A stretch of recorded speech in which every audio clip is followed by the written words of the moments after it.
One of the reasons why libertarianism isn't doing so well right now is because the application of the non-aggression principle, NAP, in real life isn't always straightforward. Don't get me wrong, I think the NAP is still valuable and important, but it appears that we really can't build a whole politics on that alone. Therefore, I suggest some other arguments that can be used to support a freedom-orientated politics. 1. The truth argument. This one is simple. People should be free to discover the truth via debate and experimentation, free from undue influence or coercion. This is the only way we will get to know the objective truth better. Any prohibition on this process would necessarily distort the functioning of the marketplace of ideas, and hence our understanding of the truth. This alone should be enough to justify the case for maximizing freedom.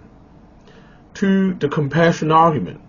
Top-down rigid policy prescriptions often have unintended consequences that actually harm people in real life. In Western two-party system states, the government tends to be biased towards one tribe in society or another, making this problem worse.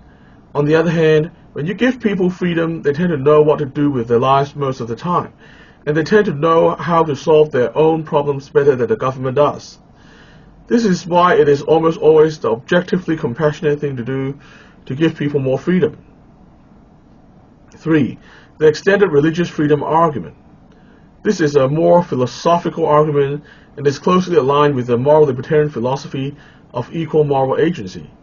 Basically, freedom of religion traditionally requires the right to identify one's religious beliefs, to espouse one's religious beliefs, and to practice one's religious beliefs to the extent that other people's rights are not adversely affected.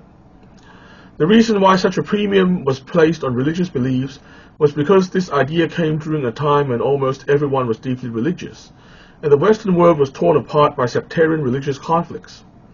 In this day and age, where not everyone is deeply religious, there is no reason to just prioritize religious beliefs. Moreover, while not everyone's beliefs are rooted in religion these days, the West remains a culture of competing beliefs, and if we don't extend the application of freedom of religion to non-religious beliefs, the historical problem of sectarian conflicts based on conflicting worldviews would likely recur. Therefore, I believe we should extend the religious freedom guarantee to all sincerely held philosophical beliefs. That is, there should be a right for everyone to identify one's philosophical and moral beliefs, to espouse one's philosophical and moral beliefs, and to practice one's philosophical and moral beliefs to the extent that other people's rights are not adversely affected.